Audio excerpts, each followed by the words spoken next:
নজর রাখবো পরবর্তী সংবাদে। জোরালো ভূমিকম্পে কেঁপে উঠল পাকিস্তান। শনিবার দুপুর নাগাদ এবং যার রিক্টার স্কেলের কম্পনের মাত্রা ছিল 5.2। অবশ্য কম্পন অনুভূত হয়েছে জম্মু কাশ্মীরেও, কেঁপে উঠেছে শ্রীনগর। শুক্রবার উত্তর পূর্বাঞ্চল এবং বাংলাদেশের রিক্টার স্কেলে যার তীব্রতা ছিল 4 এবং সেখানে ভূমিকম্প হয়েছিল। যাই হোক, বিস্তারিত জানাবো, আমাদের সঙ্গে যুক্ত হয়েছে প্রতিনিধি রাজীব দত্ত। রাজীব, কি জানতে পারছো?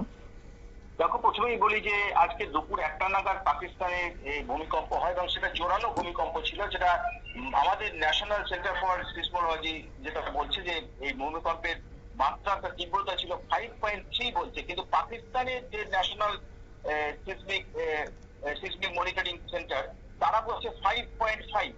তো তারা তারা আরো অনেক বেশি হয়েছে বলে দাবি করছে, তীব্রতা অনেক বেশি বলে দাবি করছে। তবে উৎসস্থল যেটা ছিল সেটা পাঞ্জাব প্রদেশের কোন জায়গাতে সেটা বলা হয়েছে, আর যেটা 10 কিলোমিটার গভীরে তার উৎস ছিল এবং তাতে কিন্তু তীব্র ভূমিকম্পে কিন্তু কেঁপে ওঠে পাকিস্তানের বিস্তীর্ণ অঞ্চল।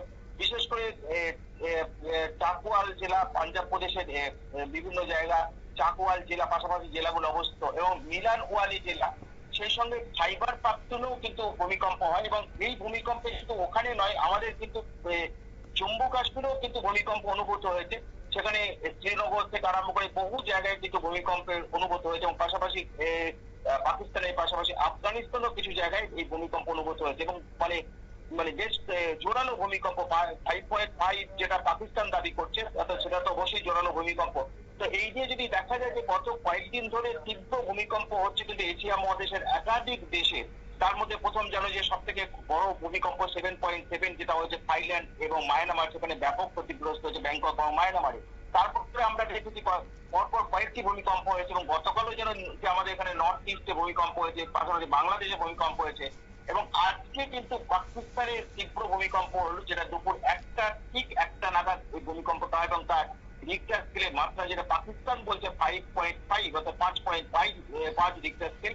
তবে এখনো পর্যন্ত ক্ষয়ক্ষতির কিছু খবর আমরা পাইনি, যেটা পাকিস্তানের যে সব থেকে বড় খবরের কাগজটা ডন বলছে যে এখনো ক্ষয়ক্ষতি সেরকম হয়নি। তবে এই আতঙ্কে মানুষ ঘর ছেড়ে, দুপুর বেলাতেই মানুষ ঘর ছেড়ে বেরিয়ে আসে, এরকম ছবিও আমরা দেখেছি। যে যারা বহুতলে থাকেন, যারা অফিসে ছিলেন, তারা কিন্তু রাস্তায় নেমে আসেন এই আতঙ্কে, কারণ এত তীব্রতা ছিল যার ফলে অনেক জায়গায় বাড়ি বা বহুতল করে তারা তুলে ওঠে এবং রাস্তায় আমরা দেখেছি প্রচুর মানুষ দাঁড়িয়েছিলেন। অর্থাৎ ভূমিকম্পটা তীব্র হয়েছে, যদিও পাকিস্তানের কিন্তু যে সরকারের পক্ষ থেকে এখনো কিছু বলা হয়নি যে ক্ষয়ক্ষতির পরিমাণ, সেটা কিছু বলা হয়নি। তবে ডন বলছে সেরকম ক্ষয়ক্ষতি হয়নি, ভূমিকম্পের তীব্রতা জোরালো হলো, ক্ষয়ক্ষতি ততটা হয়নি। কিন্তু পাকিস্তানের পাশাপাশি জম্মু কাশ্মীরের বিস্তীর্ণ জায়গায় কিন্তু কম্পন অনুভূত হয়েছে।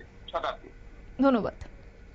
আপনারা শুনলেন, অর্থাৎ ভূপৃষ্ঠের 10 কিলোমিটার নিচেই ছিল কম্পনের উৎসস্থল এবং ন্যাশনাল সেন্টার ফর সিসমোলজি জানাচ্ছে ভূমিকম্পের মূল কেন্দ্র ছিল পাকিস্তানের পাঞ্জাব প্রদেশের এটক এলাকা। কম্পন অনুভূত হয়েছে ভারতেও এবং দুপুর 1টা নাগাদই কেঁপে উঠেছে জম্মু ও কাশ্মীরের বিস্তীর্ণ এলাকা। নিয়ে নিচ্ছি ছোট্ট একটি বিজ্ঞাপন বিরতি, সঙ্গে থাকুন।